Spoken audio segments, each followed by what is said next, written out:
Okay, we are going to continue our Chapter 22 notes, and we're going to kind of finish up a couple of things with D-Day, kind of the aftermath of D-Day, really. So if you just want to continue typing under D-Day, you can write this under a new bullet, the Allies gained ground, if you don't have that already. So, obviously with D-Day, the Allied forces suffered heavy casualties, but we are able, over the course of a couple of days, to gain control of the beach. And then, after over a week of fighting, we push further into France.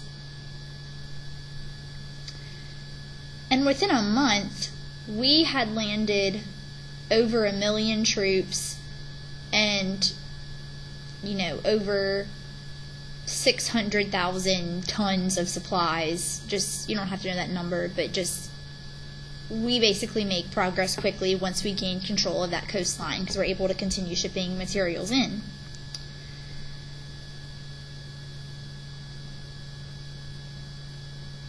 General George Patton,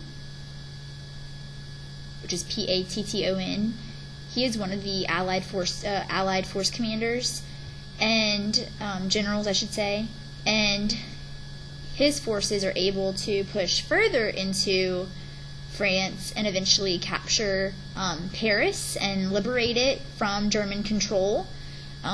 Paris had been under German occupation for over 4 years, so that's incredible. I mean, that's, for y'all, 4 years ago y'all were in middle school, so imagine another country controlled your government for 4 years. And by September 1944, the Allies are going to have freed France, Belgium, and Luxembourg, a small country. And that's incredible. That, if you consider June 1944 being the date of the Normandy invasion, and just within a couple of months we have liberated France and Belgium and Luxembourg. And in the middle of all this, FDR was elected to his 4th and final term in the election of 1944. Okay, we're now going to talk about one key battle, and this is going to be one of the last battles that the Allies in Western Europe fight against Adolf Hitler, and it's called the Battle of the Bulge. So by October of 1944, the Americans had reached their first German city, and we were successfully able to capture it. And now that we're actually in German territory, like within Germany itself, Hitler is now very nervous and very desperate. So he orders his troops to try to gain control of this port city in Belgium. A port city is key because a port city is key for gaining supplies, and if they're able to regain control of a certain port city, then we wouldn't be able to send any more of our forces and supplies in, and it would cut a split in between the soldiers we have here and the soldiers trying to come in. And with him sending in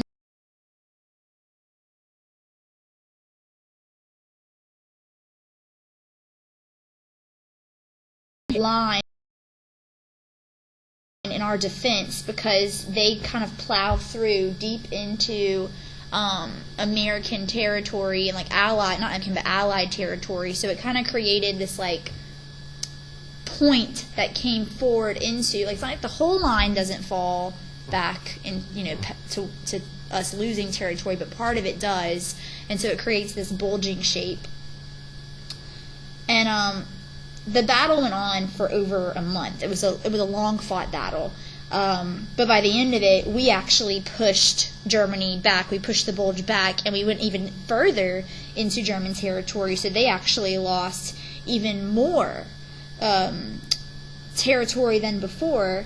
And they also lost heavy number of troops and different planes and tanks. And these are all soldiers and weapons that they're just not going to be able to replace. And so this is kind of their last-ditch effort on the Western Front. And from here on out, they can do nothing but retreat. So this is the turning point, in a sense, it's really not the turning point of the war. I would say that's our invasion of France, but it's a turning point into Hitler went from having a chance to now he's flat out losing, and it's just a matter of time. We'll actually talk about his final actions as commander of Germany in class on Monday before we review for the test. The last thing I want to talk about is what happens when we do push into German territory from the West on our end and what the Soviets encounter on their end. The Soviet troops are actually the first to come upon what was one of the Nazi death camps. And then we find it later on when we make our way into Germany. This is the first time we learn of what the true events and actions of the Holocaust were. Our troops are absolutely horrified. And then when Americans learn about it home, they also can't believe it. So what's important to kind of realize is we knew Hitler was anti-Semitic, but we didn't know the extent of what he had been conducting in German-controlled regions throughout Europe.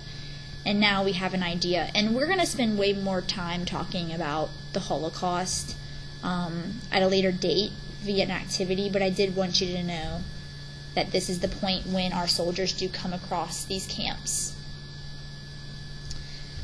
Alright, this is all we're going to talk about today. We'll finish up with VE Day, not tomorrow, Monday, and then that will be where we cut for our tests. Alright, and everything in the Pacific will be covered after. I hope you all have a good day and a good weekend. Write down any questions you have.